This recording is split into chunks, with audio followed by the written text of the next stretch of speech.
अगर आप खुद को बहुत कमजोर और लाचार पा रहे हैं, कुछ करने की सोच रहे हैं पर कर नहीं पा रहे हैं, या यूं कहे कि आपके अंदर आत्मविश्वास की कमी है और हर जगह आपको असफलता का मुंह ही देखना पड़ रहा है, तो आपको जीवन में एक बार इस सच्ची कहानी को जरूर सुनना चाहिए। यह सिर्फ आपको सफल ही नहीं बनाएगी बल्कि यह आपके अंदर के आत्मविश्वास को जगा देगी। और आपको भी पता है कि दुनिया में कुछ बड़ा करने के लिए, कुछ बड़ा हासिल करने के लिए, कुछ बड़ा बनने के लिए हमारे आत्मविश्वास का बड़ा होना बहुत ज्यादा जरूरी होता है। तो बिना समय गंवाए एक सच्ची कहानी की तरफ चलते हैं। प्राचीन समय में निरंजना नदी के किनारे बसे एक गांव में हेमू नाम का एक नौजवान युवक रहता था। आपको जानकारी के लिए बता दें, निरंजना नदी के पास में ही एक वटवृक्ष है। उसी के नीचे बैठकर महात्मा बुद्ध को ज्ञान प्राप्त हुआ था। दोस्तों, उस समय शिक्षाएं आश्रम में दी जाती थी। उस समय की दी हुई शिक्षाएं आज के समय में बिल्कुल फिट बैठती हैं।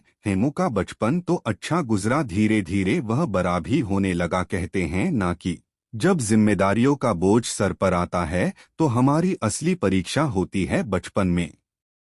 माता पिता का हाथ हमारे सर पर होता है तो हमें कुछ पता नहीं चलता है, लेकिन जब खुद कमाना पड़ता है तभी हमारे असली संघर्ष और हिम्मत की पहचान होती है। हेमू भी बड़ा हो गया था, कमाने लायक हो गया था। बारिश का मौसम था, हवा भी खूब तेज चल रही थी और ओले भी पड़ रहे थे। हवा इतनी तेज बह रही थी कि ऐसा लग रहा था वह पैरों को उखाड़कर अपने पास बहा ले जाएगी। हेमू के घर पर दो बैल थे, बैलों के द्वारा ही उनकी खेती बाड़ी का काम काज चल रहा था। लेकिन आंधी और वर्षा इतनी तेज थी कि बारिश में बैल भीग रहे थे। हेमू की माता ने भीग रहे बैलों को घर में लाने के लिए जैसे ही बाहर निकली वैसे ही वह फिसल कर गिर गई और उनकी कमर टूट गई। फिर उसकी माँ कभी ठीक से चल नहीं पाई। बहुत सारे पैसे उनके इलाज में खर्च हो गए, फिर भी बहुत खास असर नहीं हुआ। धीरे धीरे समय बीतने लगा। हेमू की माँ अब ज्यादातर अपने बिस्तर पर ही लेटी रहती थी। हेमू नौकरी की तलाश में, कामकाज की तलाश में घर से बाहर निकल आया, क्योंकि अब उसे पैसों की जरूरत थी। तभी तो घर का काम आसानी से चल सकता था, इसलिए कामकाज की तलाश में वह घर से बाहर निकल गया। जो पैसे लेकर निकला था वह सब एक दो दिन में ही खत्म हो गए। हेमू को कई जगह पर काम भी मिला पर वह कुछ दिनों ही वहां टिक पाता था। उसके काम के करने के तरीकों की वजह से उसके मालिक असंतुष्ट हो जाते थे और उसे नौकरी से निकाल देते थे। ऐसा उसके साथ हर जगह हुआ। वह जहां जाता कुछ दिन नौकरी करता और फिर वहां से निकाल दिया जाता, क्योंकि वह ठीक ढंग से कोई काम नहीं सीखा था। कई कमियां थी उसमें। हेमू को यह समझ में आ गया था कि कुछ कमी है उसमें, जिसकी वजह से वह हर जगह से भगा दिया जाता है। अब उसे जरूरत थी तो एक ऐसे गुरु की जो उसे सही मार्ग दिखा सके, क्योंकि ऐसे समय में अगर कोई सही मार्ग दिखाया जाता है तो इंसान की जिंदगी संवर जाती है, क्योंकि यह मुश्किल भरे वक्त होते हैं। ऐसे में इंसान को बहुत ही संभलने की जरूरत होती है। हेमू हताश, निराश, परेशान होकर एक बगीचे में बैठा हुआ था। तभी उसे वहां से कुछ बौद्ध भिक्षुक अपने बर्तन में भिक्षा पात्र लेकर गांव से लौट रहे थे और वे लोग आश्रम की तरफ बढ़ रहे थे। जब हेमू उन सबको देखता है तो वह उनका पीछा करने लग जाता है। पीछा करते करते वह भी उनके साथ आश्रम में पहुंच जाता है।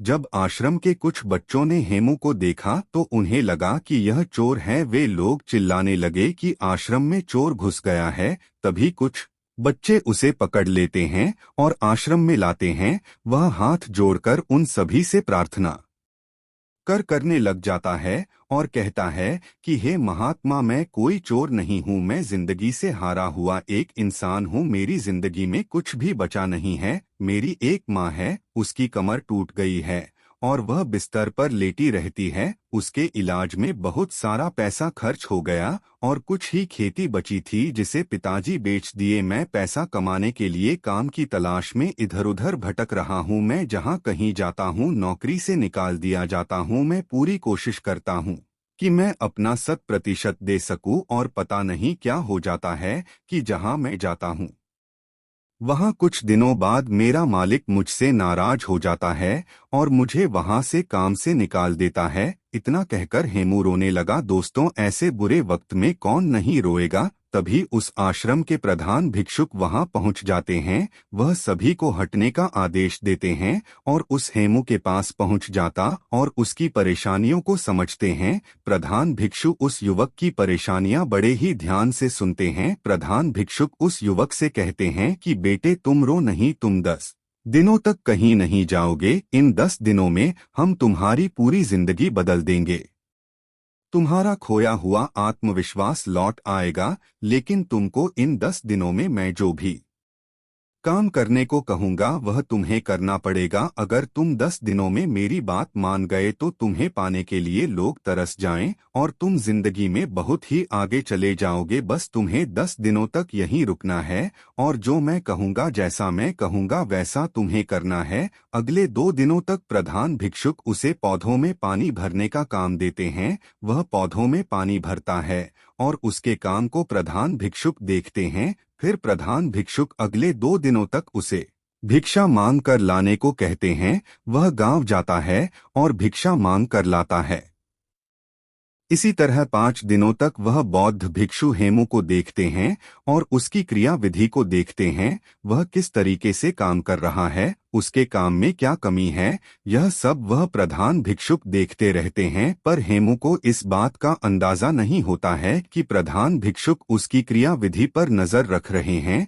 5वें दिन की शाम को वह प्रधान भिक्षुक हेमू से कहते हैं, अगले दिन तुम सुबह नदी में स्नान करने के बाद हमारे पास आ जाना। अब हम तुम्हें कहीं नहीं भेजेंगे। हेमू जैसे से उस आश्रम में उस रात सो जाता है और सुबह उठते ही नदी के पास जाता है और वहां से स्नान करने के बाद वापस उन प्रधान भिक्षु के पास पहुंच जाता है। वह बौद्ध भिक्षु को प्रणाम करता है और उनके पास बैठ जाता है। हेमू कहता है कि हे महात्मा, 5 दिन बीत गए हैं पर अभी भी आपने कोई ज्ञान नहीं दिया है, कोई बात नहीं बताई। अब तो सिर्फ 5 ही दिन बचे हैं। अब मुझे फिर से वही ठोकर वाली जिंदगी जीने को मिलेगा, क्योंकि 5 दिनों तक मुझे इस आश्रम में खाना तो आसानी से मिल गया। आश्रम के खाने को खाकर वह अपना पेट आसानी से भर लेता था, पर 5 दिनों बाद उसकी चिंता फिर से बढ़ने लगी। गुरु उसके चेहरे पर जो चिंता का भाव था उसको आसानी से पढ़ लेते हैं और कहते हैं कि हेमू, हमने इन 5 दिनों में तुम्हारी गलतियों को देखा है। क्यों लोग तुम्हें भगा दे रहे हैं, क्यों कोई तुम्हें नौकरी पर नहीं रख रहा है और तुम क्यों हर जगह सफल होते जा रहे हो, यह सब मुझे अब पता चल गया है। अब मैं तुम्हें 7 ऐसे तरीके बता रहा हूँ जो तुम्हारी कमियों को दूर करने के साथ साथ तुम्हारे अंदर के आत्मविश्वास को बढ़ा देगा। वह बौद्ध भिक्षुक हेमू से कहते हैं कि तुम्हारे अंदर आत्मविश्वास को बढ़ाने वाला पहला तरीका है, पहले छोटे छोटे कामों को करो और सबसे पहले उन्हीं छोटे छोटे कामों को करने का लक्ष्य बनाओ। अगर तुम पहले छोटे छोटे काम को करोगे तो तुम्हें छोटे कामों को करने का अनुभव प्राप्त हो जाएगा और तुम्हारा आत्मबल भी धीरे धीरे बढ़ने लगेगा, क्योंकि तुम छोटे छोटे कामों को करना सीख लिए हो और उन कामों से तुम्हें जो सीख मिली है वह तुम्हें जिंदगी में बहुत आगे ले जाएगी। अगर तुम्हें बड़ा काम करना है तो पहले छोटे छोटे कामों को करना सीखो, या यह भी कह सकते हैं कि बड़ा लक्ष्य हासिल करने के लिए हमें छोटी छोटी चीजों पर ध्यान देना बहुत ज्यादा जरूरी होता है। अगर तुम शुरू में ही बड़े काम करने लगोगे तो तुम्हारे पास कोई अनुभव नहीं रहेगा और जब तुम्हारे पास कोई अनुभव नहीं रहेगा तो तुम उस काम को बहुत ही अच्छे तरीके से नहीं कर पाओगे और तुम्हें उस कार्य में सफलता जरूर मिलेगी। यही वजह रही कि तुम जहां भी जा रहे थे तुम बड़ काम की तलाश कर रहे थे, जबकि तुम्हें छोटे काम करने आता नहीं है।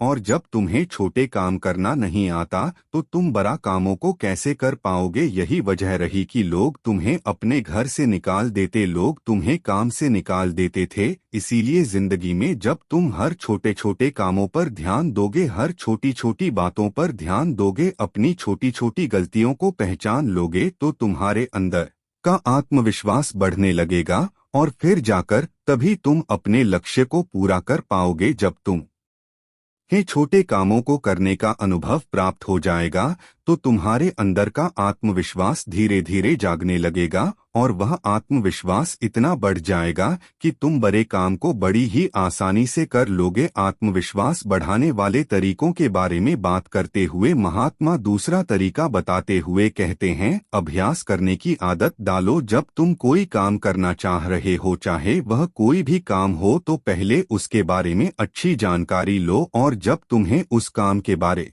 में पर्याप्त जानकारी मिल जाए तो तुम उस काम को करना शुरू करो बिना जानकारी लिए।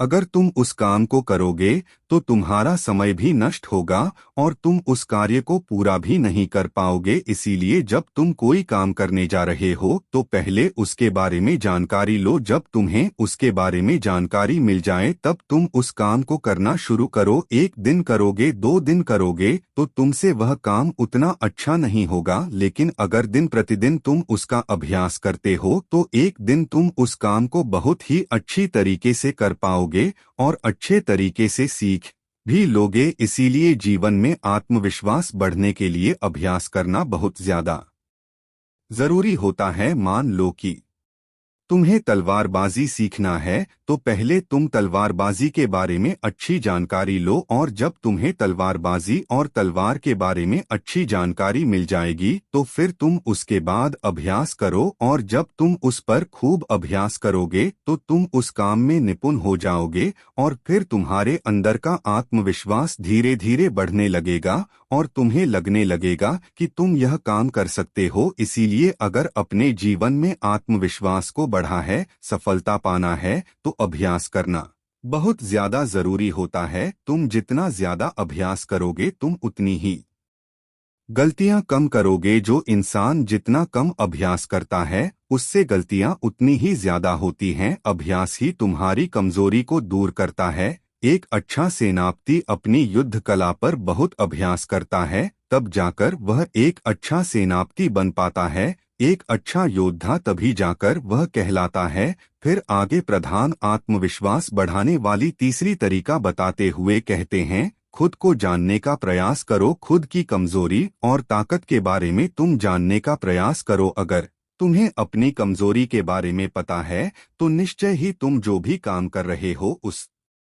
काम को बहुत ही अच्छे तरीके से कर सकते हो और अगर तुम्हें अपनी मजबूती भी पता है तो भी तुम बहुत ही अच्छा कर सकते हो। मान लो तुम्हें राजा के सेनापति में भर्ती होना है, तुमने जो युद्ध कला सीखी है उस पर अभ्यास ही नहीं किया है। अगर तुम्हें अपनी कमजोरी भी नहीं पता है तो तुम्हारा विरोधी तलवारबाजी में तुम्हें हरा सकता है, लेकिन अगर तुम्हें अपनी कमजोरी पता है तो तुम सामने वाले को मौका नहीं दोगे। इसलिए खुद की कमजोरी को समझने का प्रयास करो और उस पर कई बार अभ्यास करो ताकि सामने वाला तुमको कभी हरा ना पाए। फिर बौद्ध भिक्षु उस हेमू से कहते हैं कि तुम काम करने जाते थे लेकिन तुम्हें अपनी कमजोरी के बारे में नहीं पता था, जिससे तुम्हारा मालिक बड़ी ही जल्दी तुम्हारी कमरियों को पकड़ लेता था और जब किसी को तुम्हारी कमजोरी पकड़ में आ जाएगी तो वहीं से तुम्हारी उल्टी गिनती शुरू हो जाएगी। इसीलिए अपनी कमजोरी को जानने का प्रयास करो और जब तुम्हें अपनी कमजोरी के बारे में पता चल जाएगा तो फिर तुम्हें कोई हरा नहीं सकता। महात्मा आत्मविश्वास को बढ़ाने वाली चौथा तरीका बताते हुए कहते हैं, तुमने अभ्यास करना तो सीख लिया, अपनी कमजोरी को भी जान लिया, लेकिन अगर तुम्हें अपने आप पर नियंत्रण नहीं है तो इन सब का कोई मतलब नहीं रहेगा। इसलिए अपने आप को नियंत्रण में लाने के लिए सबसे पहले मन को नियंत्रित करो, शांत करो। जब तुम्हारा मन नियंत्रित हो जाएगा, शांत हो जाएगा, तब तुम अपने कार्य पर बहुत ही ज्यादा ध्यान दे पाओगे और जब तुम अपने कार्य पर ध्यान देने लगोगे तो गलती होने की गुंजाइश बहुत ही कम होने लगेगी। इसीलिए मन को नियंत्रित करना, शांत करना बहुत ही ज्यादा जरूरी होता है। आत्मविश्वास बढ़ाने वाले 5वें तरीके के बारे में वह प्रधान भिक्षुक हेमू से कहते हैं, खुद का भी सम्मान और लोगों का भी सम्मान करना सीखो। जो भी तुम्हें उपलब्धि मिली है तुम्हें उसमें सम्मानित महसूस करना चाहिए। तुम्हें खुद पर गर्व होना चाहिए कि मैंने इस काम को कर लिया है। जब तुम्हें खुद पर गर्व होगा तो तुम्हारा आत्मबल, तुम्हारा आत्मविश्वास बढ़ने लगेगा, और जब तुम्हारा खुद पर आत्मविश्वास बढ़ने लगेगा तो तुम्हारे लिए कोई भी काम करना असंभव नहीं लगेगा। इसलिए अगर तुम्हें अपने आत्मविश्वास को बढ़ाना है तो तुम अपनी छोटी छोटी उपलब्धियों से सम्मानित महसूस करो, क्योंकि जब तुम खुद को मानित महसूस करते हो तो तुम्हारे अंदर का हार्मोन बढ़ जाती है, तुम्हारे विचार अच्छे होने लगेंगे, और जब विचार तुम्हारे अच्छे होंगे तो तुम्हारे कार्य अपने आप सही होने लगेंगे, तुम्हारा आत्मविश्वास भी बढ़ने लगेगा। फिर प्रधान भिक्षुक आत्मविश्वास बढ़ाने के छठे तरीके के बारे में बताते हुए कहते हैं, अपने लिए समय जरूर निकालो। जिंदगी में तुम कितना भी व्यस्त क्यों ना हो, लेकिन अगर तुम अपने लिए समय निकाल नहीं रहे हो तो तुम्हारा सब कुछ किया हुआ व्यर्थ है। क्योंकि जब तुम खुद के साथ अकेले में समय बिताओ तो तुम खुद को जानने का प्रयास करोगे। तुम दिन भर की गलतियों के बारे में अकेले में सोचोगे कि आज हमारे साथ क्या अच्छा हुआ है और क्या बुरा हुआ है, क्या कुछ मैं और अच्छा कर सकता था जो मुझसे नहीं हुआ। जब तुम खुद में खुद के साथ अकेले में समय बिताओगे तो तुम्हें यह सब बातें अपने आप पता चल जाएंगे। इसलिए दिन में एक बार अपने लिए समय जरूर निकाले, अपने शरीर के बारे में सोचे, अपने बारे में अच्छे विचार लाएं, और जब तुम्हारे विचार अच्छे होंगे, अपने बारे में तुम अच्छा सोचोगे तो तुम्हारा आत्मविश्वास अपने आप बढ़ने लगेगा। प्रधान भिक्षुक आगे कहते हैं कि समय को बर्बाद ना होने दो, तुम्हारा समय बहुत ही कीमती है।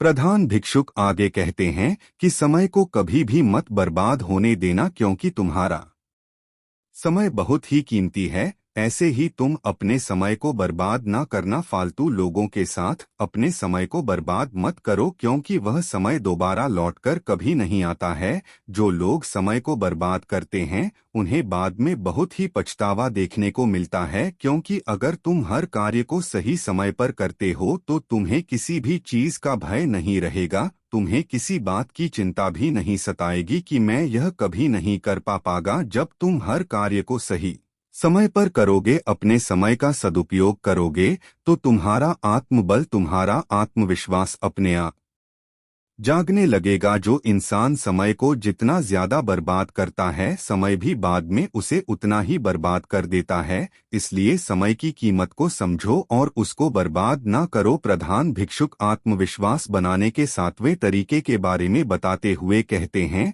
अपने शरीर का ख्याल रखो। अगर तुम्हारा स्वास्थ्य ठीक है तो ही तुम जिंदगी में कुछ कर सकते हो। तुम लाख तैयारी किए हो, कितना भी अभ्यास किए हो, लेकिन अगर तुम्हारा स्वास्थ्य नहीं ठीक है तो तुम कुछ भी नहीं कर पाओगे। इसीलिए अपने स्वास्थ्य पर ध्यान देना बहुत ही ज्यादा जरूरी होता है। इसके लिए तुम प्रतिदिन योगासन और व्यायाम करो, ध्यान मुद्रा में प्रतिदिन बैठने का प्रयास करो। योगासन हमारे शरीर को स्वस्थ रखता है। जब हमारा शरीर स्वस्थ होता है तो ही हमारे मस्तिष्क में अच्छे विचार उत्पन्न होंगे, और जब हमारे मस्तिष्क में अच्छे विचार उत्पन्न होंगे तो हम अपने कार्य को और भी बेहतर तरीके से कर सकते हैं। हमारे सोचने समझने की क्षमता बढ़ती है, जिससे कि हम अपने कार्य को बहुत ही अच्छे तरीके से कर सकते हैं।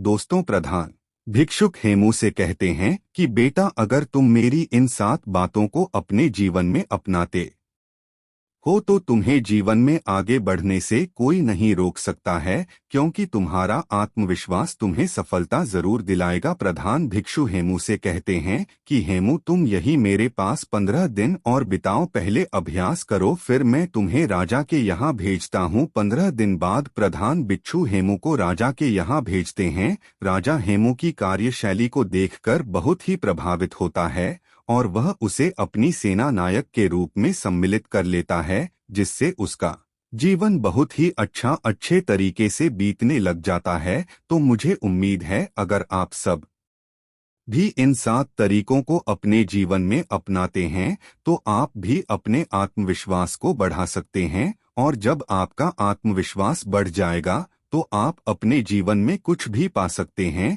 तो दोस्तों, उम्मीद है इस वीडियो से आपको काफी कुछ सीखने को मिला होगा, और अगर कुछ सीखने को मिला हो तो वीडियो को लाइक और चैनल को सब्सक्राइब कर बेल आइकन दबा ले, और साथ ही कमेंट में नमो बुद्धाय जरूर लिखिए। धन्यवाद।